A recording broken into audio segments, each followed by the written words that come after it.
Si vous n'êtes pas élève de première, restez quand même devant cette vidéo. Bonjour. Connaissez-vous La rage de l'expression, un ouvrage du poète Francis Ponge qui est au programme de première en français pour l'objet d'étude de la poésie. Il fait partie du renouvellement pour l'année 2023-2024 avec Arthur Rimbaud et le Cahier de Douai et Hélène Dorion pour Mes forêts. Je vais vous donner plusieurs sujets de dissertation tirés de La rage de l'expression. Si vous n'êtes pas lycéenne ou lycéen, ça peut quand même vous intéresser. Ces citations sont des matières à penser, vous n'êtes pas obligé de les traiter comme des dissertations. J'utilise l'édition Folio Plus Lycée de Corentin Zurlot-Truche, mais c'est de peu d'importance puisque les sujets que je vais vous proposer sont tous des citations de Francis Ponge. Si vous avez la même édition, ça vous permettra seulement de retrouver les passages plus facilement si vous en avez besoin. Je ne répéterai pas la formule à chaque fois puisque c'est toujours la même. Il faut entendre à la fin de chaque sujet la consigne selon laquelle votre réflexion sera organisée, s'appuiera sur l'œuvre de Ponge, les textes que vous avez étudiés dans le cadre du parcours associé et votre culture personnelle. Premier sujet.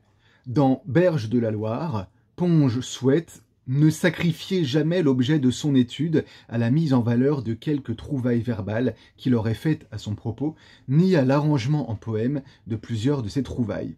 Citation de la page 23. Dans quelle mesure ces propos définissent-ils le travail du poète dans cette œuvre? Deuxième sujet.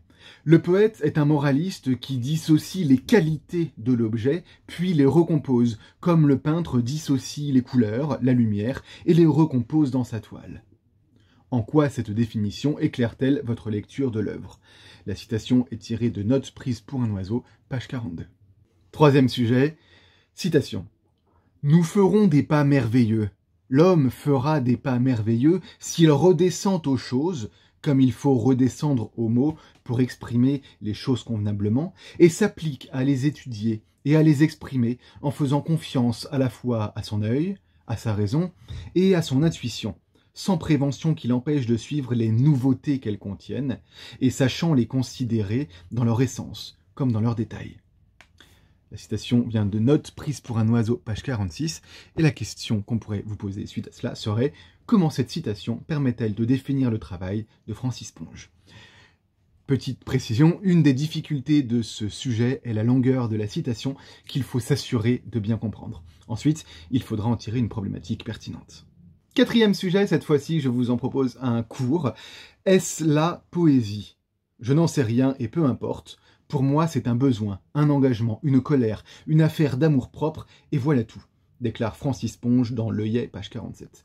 Comment définir la poésie? Cinquième sujet que je tire une fois de plus de L'Œillet, cette fois page 47, je cite. « Étant donné une chose, la plus ordinaire soit-elle, il me semble qu'elle présente toujours quelques qualités vraiment particulières sur lesquelles, si elles étaient simplement exprimées, il y aurait opinion unanime et constante. Ce sont celles que je cherche à dégager. » Fin de citation. Pensez-vous que cette rigueur puisse convenir à la poésie? Sixième sujet, je cite, « Il faut que je prenne le lecteur par la main, que je sollicite de sa part une assez longue complaisance, le suppliant de se laisser conduire au risque de s'ennuyer par mes longs détours. » Écrit Francis Ponge dans Le Mimosa, page 67. Dans quelle mesure la compréhension d'un texte implique-t-elle une coopération entre un auteur et son lecteur? Je continue avec le septième et dernier sujet. Citation. « La chimère, c'est de vouloir restituer intégralement l'objet.